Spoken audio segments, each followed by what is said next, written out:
Avec ce nouveau joujou là qu'on a à disposition depuis quelques temps. C'est vraiment super, c'est une échographie portative, échographie cardiaque. Et grâce à ça, je peux faire toutes les échographies de mes patients de manière très rapide, facile. Vraiment, c'est un outil au quotidien qui est très très avantageux. Donc voilà, je recommande fortement ce nouvel appareil. Ah oui, voilà. Donc voilà.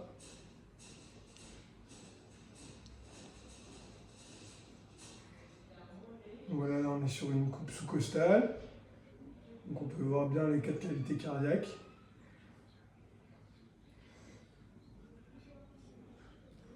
Après la veine cave inférieure. La veine cave inférieure qui est là, qui est fine et compliante. On arrive à voir ce qu'on veut, et là notamment le fait qu'il y ait un épanchement péricardique ou pas, et là on élimine complètement l'épanchement péricardique avec un échographe qui est beaucoup plus facilement portable que tous les autres échographes. Et donc un gain de temps quotidien, et en sachant les journées chargées qu'on a, c'est vraiment un gain de temps.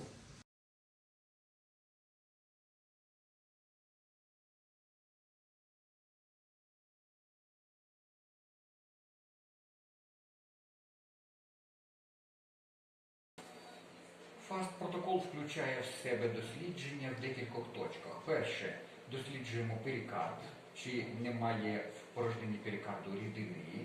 Тут ми бачимо серце, по задній поверхні рідини немає. Друге, з тієї ж точки ми дивимося нижню порожнисту вену.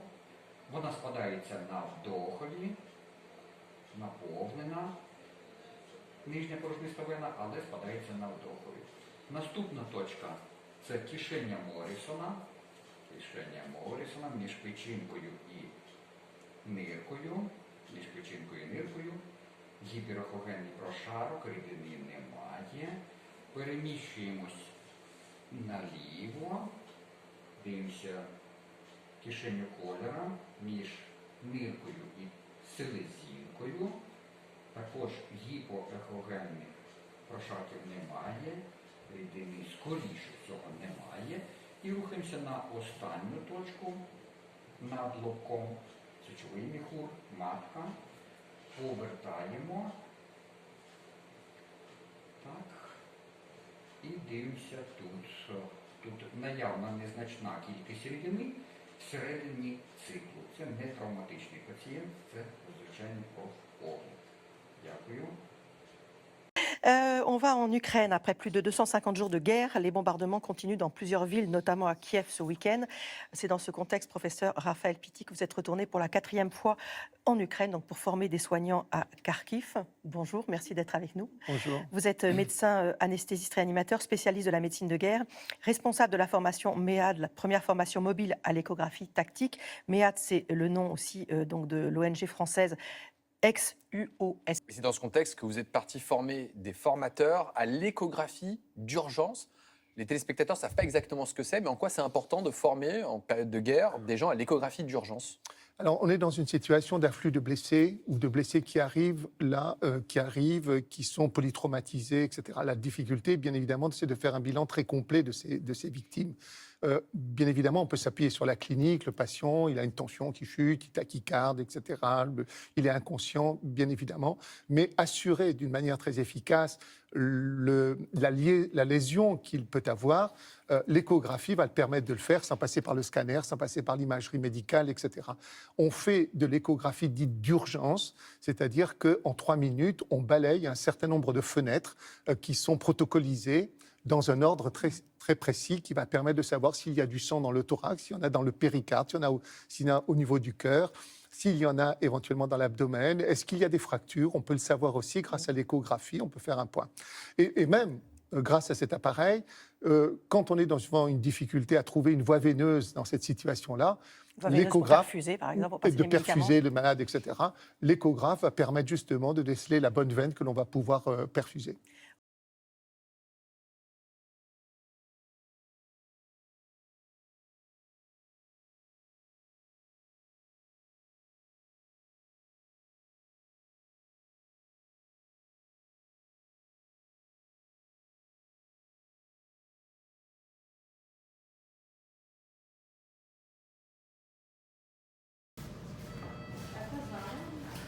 Коментуй. Вена, так? Вена? Компресується. Просто під датчиком піти. Голка. Голочку. Голочку бачимо. Тінь голочки. Хоп. Прошу зняти кровоток. Ярослав Богданович.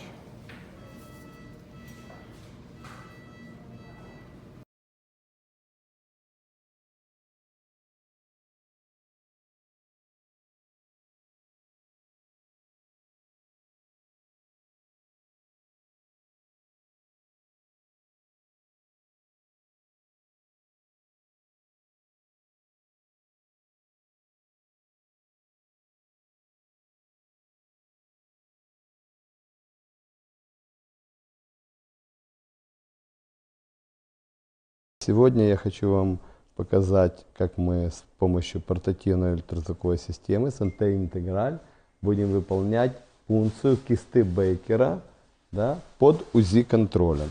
Очень удобно, видите, датчик маленький, здесь есть и конвексный датчик, поближе четко, да, вы видите, да, многокамерная киста Бейкера. Мы под контролем УЗИ выводим, под контролем УЗИ мы можем даже каждую камеру опорожнить. Вот видите, как заходит иголочка. Раз. О, иголочка. Вот игла, видите, да? И мы начинаем убирать отсюда содержимое. Вот пошло, видите как? Это мы сейчас уберем и увидим. C'est simple, hein?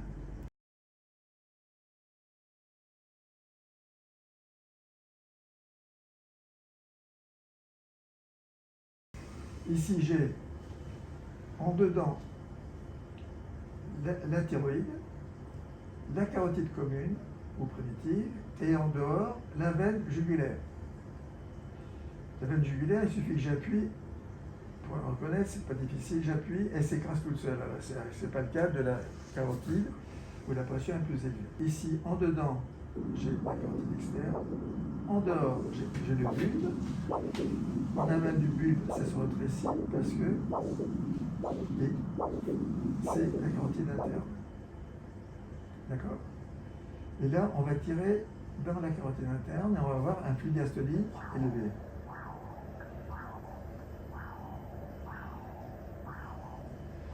Descends un peu.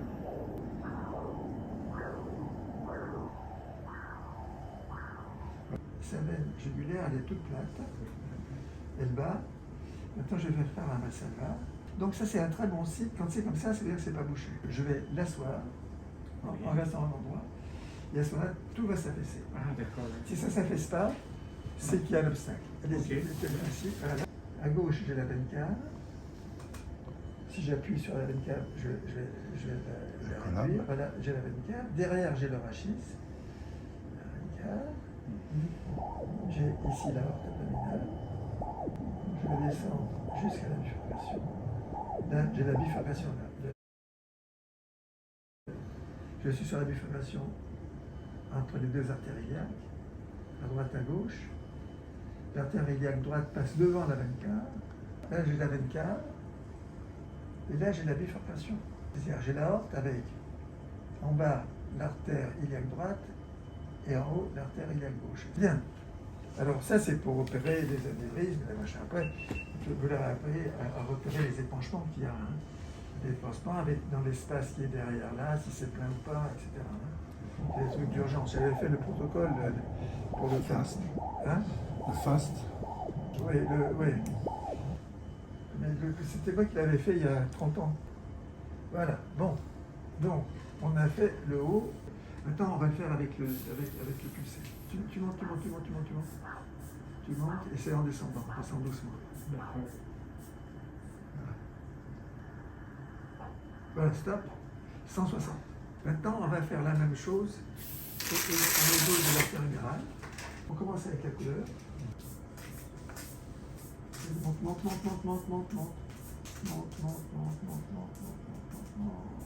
Voilà, tu peux descendre. Voilà. Là, on avait 130. Plus les vaisseaux sont rigides, moins la pression distale est importante, relativement distale, mais par contre, elle augmente ici parce qu'il y a l'eau qui part. Et dès qu'elle est partie, comme elle va très très vite, elle commence déjà à revenir quand l'autre part et elle se retrouve ici. Voilà. Et alors, il y a un truc, maintenant que je vais essayer d'apprendre aux anesthésistes. On mesure la pression centrale, tu sais, ils s'emmerdent, ils montent des Schwingans, etc. Or, ici, là, on a la pression au niveau du cœur, c'est la même. Là, je l'ai. Et normalement, en montant, il y a un moment où je ne vais plus la voir. Voilà, tu vois? Oui. Et c'est à fait si je descends. Si je mesure la hauteur de ça en centimètres, ça donne la pression en centimètres d'eau au niveau du cœur. Alors maintenant, on va faire les veines. Maintenant, on va chercher les clébites. Je n'ai pas besoin de la couleur pour savoir si c'est la veine. Hein. J'appuie et là, j'ai l'artère fémorale commune et j'ai la veine fémorale commune. L'artère fémorale commune, les veines en fera après.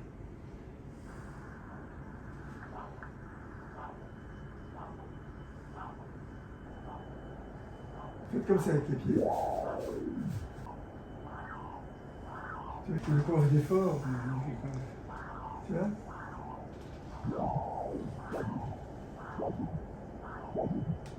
Voilà, maintenant, ici, j'ai devant, alors en dedans, j'ai la veine, en dehors, j'ai devant l'artère fémorale superficielle, et dessous là, j'ai l'artère fémorale profonde. On va suivre la superficielle, on va faire un truc dynamique. Et là, je descends et je le suis. Il y a l'artère et il y a la veine. La veine, j'écrase, voilà, et l'artère est là. Et l'artère est là, et l'artère est là, et l'artère est là. Je suis jusqu'en bas. Et là, je vais même prendre en longitudinal,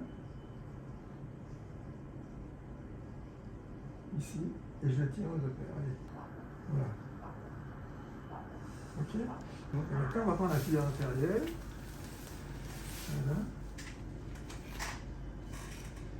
Et voilà. Et là, hop, on la voit en transversale. Alors quand tu appuies, et puis si les artères, ça se reconnaît parce que quand on appuie, on les voit battre. Donc on a fini avec les artères, maintenant on va reprendre les veines. Donc on était parti par là. Oui. Et en fait, le DMC c'est fait par compression. Hein, c'est une veine qui se comprime, complètement, ça veut dire qu'il n'y a pas de tronc cailleux dedans. Hein. C'est aussi con que ça. Donc je descends, la veine fémorale superficielle, on descend. Moi je reviens là.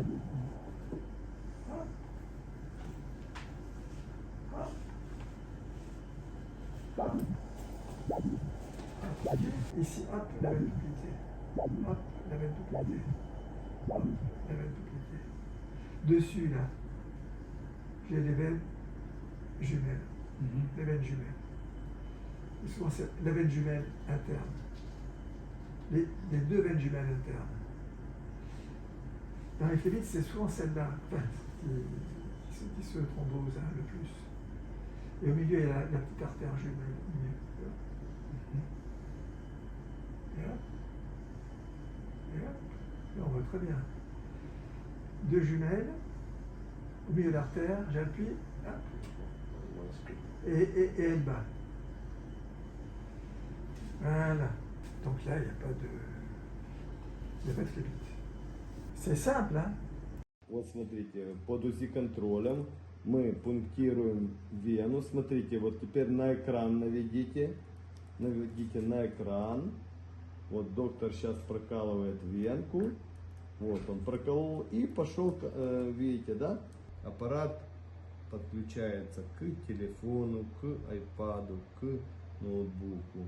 Очень удобная вещь. Чем удобно, да, этот датчик? Что его можно стерильно обработать, да, и поместить даже в брюшную полость, во время операции использовать. Он помещается в карманчик, видите, да? Вот такие сегодня технологии.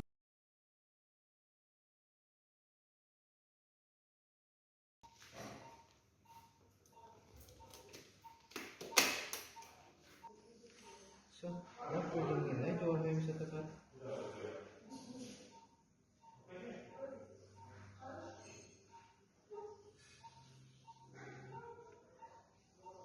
Прямий м'яз живота. Будемо проводити блокаду піхви прямого м'язу живота, ректор щит-блок, листки апоневрозу. Заходячи голочкою, саме звичайний шприц-20, знеболення якісне, післяопераційне на найближчих 6 годин. По поводу цифр и всего остального. Угу. Нетронидозол. Заходь на цю сторону.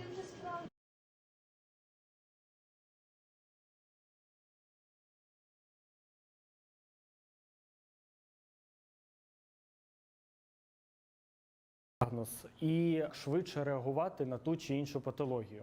Лікарі різних профілів, гінекологи, хірурги, онкологи, променеві терапевти, навіть хіміотерапевти в своїй повсякденній практиці почали застосовувати дані пристрої. Освоїти даний датчик може кожен лікар кожної спеціалізації. І діагностика за допомогою цього датчику принесе більш розгорнуту клінічну картину, більш швидше лікарю дасть можливості реагувати та допомагати пацієнту. Рутинно в своїй практиці я використовую для виявлення вільної рідини в черевній порожнині і для розмітки для виконання лапароцентезу. Також використовую для пункцій під контролем УЗД лімфатичних вузлів. Більшість маніпуляцій, більшість процедур зараз виконується з використанням портативного датчику. І, відповідно, наші спеціалісти, які працюють на стаціонарних установах, я вам скажу, що в більшості випадків немає необхідності до них звертатись за такими досить простими процедурами, як портативний датчик суттєво економить мій час, пацієнта час, підвищує комфорт для пацієнта. Навчитись базовому УЗІ не забирає багато часу. Я вважаю, що кожен лікар може це освоїти. Пацієнт буде отримувати більш якісну допомогу в одному місці.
Осколкове поранення, стегна, шукаємо осколок. Опа. Ось він гарний.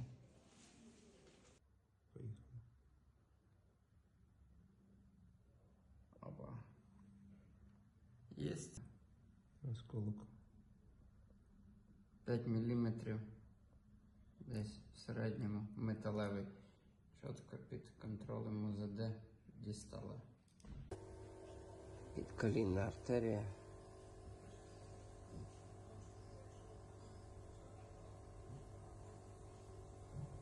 Пульсація збережена. Vous savez à quoi sert cet outil? Je vais tout vous expliquer. Alors, c'est une sonde d'échographie de haute fréquence, 15 à 20 MHz, qui est sans fil, reliée à mon téléphone par Wi-Fi, et qui va permettre de visualiser tout ce qui se passe sous la peau avec haute précision et de très bonne qualité. Cette échographie me permet de faire une cartographie vasculaire du visage et du cou afin d'injecter en toute sécurité un produit comme de l'acide hyaluronique. J'aimerais remercier le docteur Nicolas Mirochnik, qui est cardiologue à l'hôpital Pompidou, pour m'avoir formé à l'initiation de l'échographie. Si vous voulez voir comment ça marche, suivez-moi.